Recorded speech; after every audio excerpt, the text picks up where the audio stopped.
Salut tout le monde, aujourd'hui je vous présente rapidement un nouveau modèle de chez Olight. J'étais pas totalement partant pour refaire des tests de lampes, mais ils m'ont proposé de tester celle-ci et elle me paraît intéressante pour mes activités, à savoir mécanique, bricolage, et celle-ci semble particulièrement adaptée pour ça. Je vais la déballer rapidement sous cette lumière blafarde du garage dans lequel j'ai pas encore amélioré l'éclairage. Ah, donc c'est la Olight Swivel.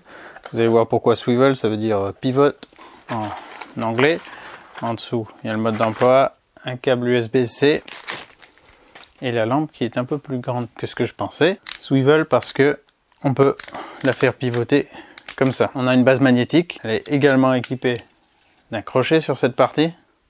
Donc on peut l'accrocher à un sac à dos, même limite à la ceinture ou à n'importe quoi d'autre. Je suis venu sur la micropelle parce que elle pourrait éventuellement me servir. Bon là, on n'aura pas besoin de la mettre là. Mais à voir si elle est assez performante, pourrait potentiellement me servir sur la pelleteuse quand l'éclairage commence à faiblir et si j'ai pas terminé un boulot, vu que l'hiver arrive, ça peut le faire. Il y a l'option éclairage LED pour ce modèle. Moi je l'ai pas, ou le modèle d'après, la Miguel 600 je crois. Et du coup, je voulais voir si peut-être ça peut me dépanner. Elle n'est pas étanche, mais elle est résistante aux éclaboussures de toute direction. Donc on peut la porter facilement sur un sac à dos s'il pleut, ou l'utiliser voilà, en conditions un peu humides. Alors on a un bouton qui éclaire. Là on a un petit film de protection que j'ai gardé parce que ça fait jaune, ça me rappelle la E30, les phares de la E30, ça c'est cool. Mais bon, sinon on est censé l'enlever. Sur le côté, on a l'indicateur de niveau de la batterie, donc l'éclairage frontal et l'éclairage principal, chacun avec niveau fort, niveau faible, éteint. Si je reste appuyé, j'allume, je reste appuyé, ça bascule devant. Là pareil, niveau très faible, éteint. Pour basculer d'un mode à l'autre, il faut rester appuyé sur le bouton.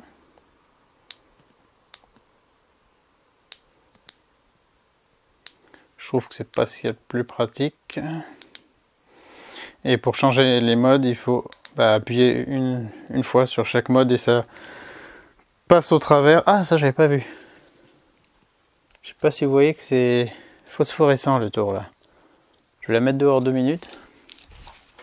Pour voir. 2 minutes 30 secondes. Voilà, on a le tour de la zone d'éclairage qui est phosphorescent. Ça peut permettre de la repérer facilement dans la nuit, sachant que cette partie est toujours visible, sauf si on la retourne bien sûr, mais c'est pas comme si elle était fermée derrière un clapet. Bref, donc système d'allumage. Ah, j'aime mieux quand on peut sélectionner rapidement, mais bon. Voilà, faut prendre un peu le coup. Ouais, il faut appuyer 3 fois pour l'éteindre vite, quoi. D'accord. Bon, c'est un peu un coup de main à prendre, mais j'aime mieux quand la sélection des modes est un peu plus directe. Le mode le plus puissant est à 400 lumens.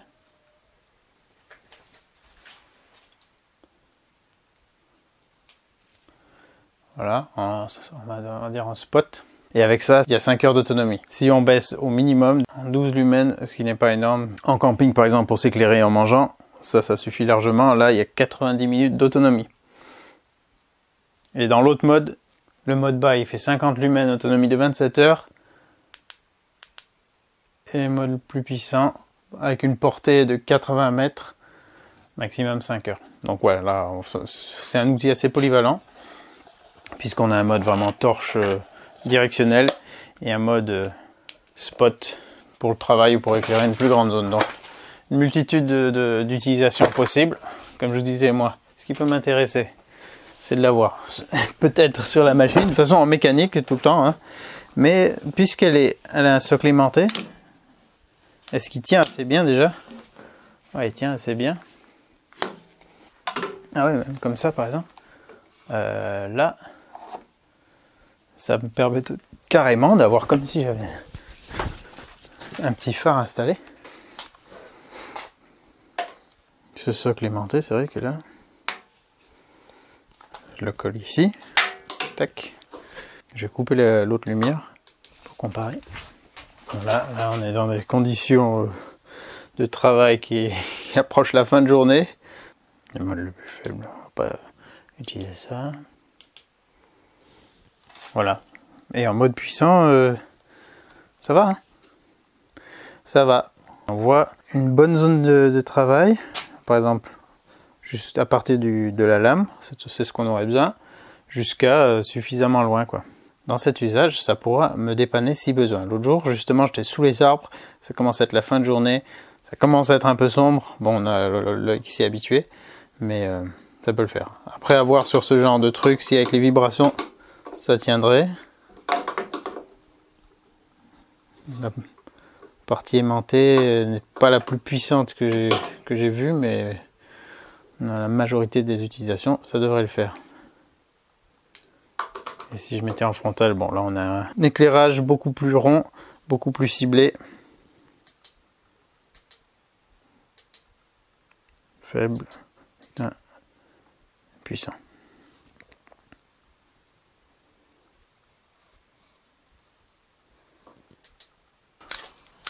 Bon, elle paraît quand même assez solide. On peut la pivoter. Hop, si je la mets en place. Par exemple, zone de travail.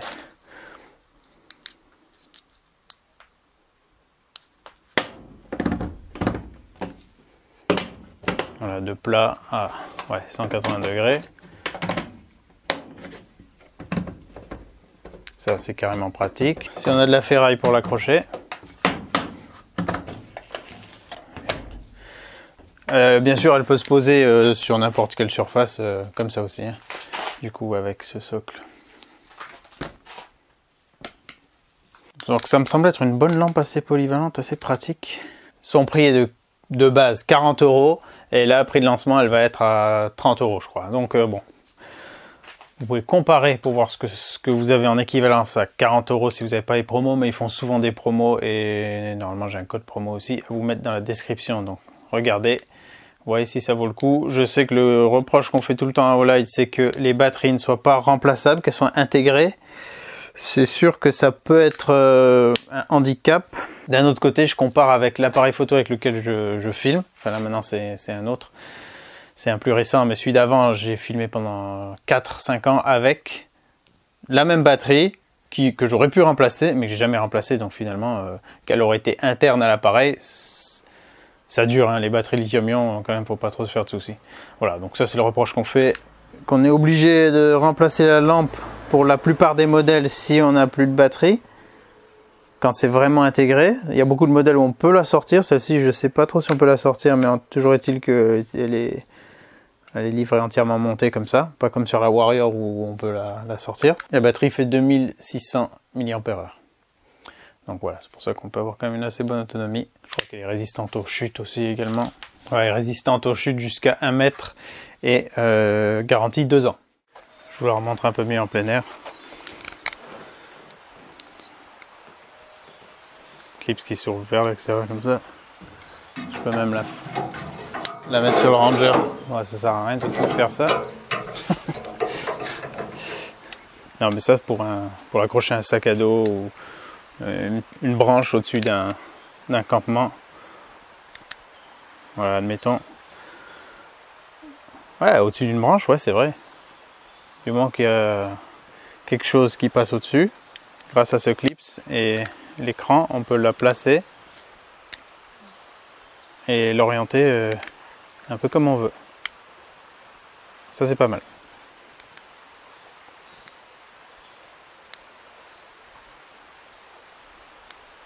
Bon, elle n'est pas en métal comme beaucoup de leurs autres lampes. Le poids, je vais vous le noter combien elle fait. Là, le port USB-C est protégé pour la recharge, donc il ne va pas salir lors de l'utilisation.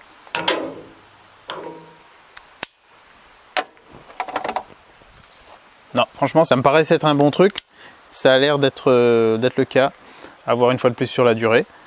Mais pour moi, ça va être une lampe que je vais avoir souvent avec moi. Justement parce qu'elle est plus polyvalente que la Warrior, là, celle que j'ai testée avant, et la Warrior Mini 2 et la frontale Perun Mini. Je les utilise tout le temps. Là maintenant, vraiment, je les utilise quasiment tous les jours quand je vais au jardin, quand j'amène le bac de compost la nuit. Enfin voilà, je les utilise tout le temps en extérieur, l'une comme l'autre. Et pour l'instant, au top RAS. Et en plus, je les recharge très rarement. Quand on les utilise ponctuellement, comme ça, quelques fois par jour, ça dure vraiment longtemps la batterie. Je suis même pas, jamais descendu en dessous de l'orange. À peine le petit point orange s'allumait, je la mettais en charge et c'est tout. Donc, agréablement surpris pour l'instant de Olight, ça a l'air d'être de la qualité.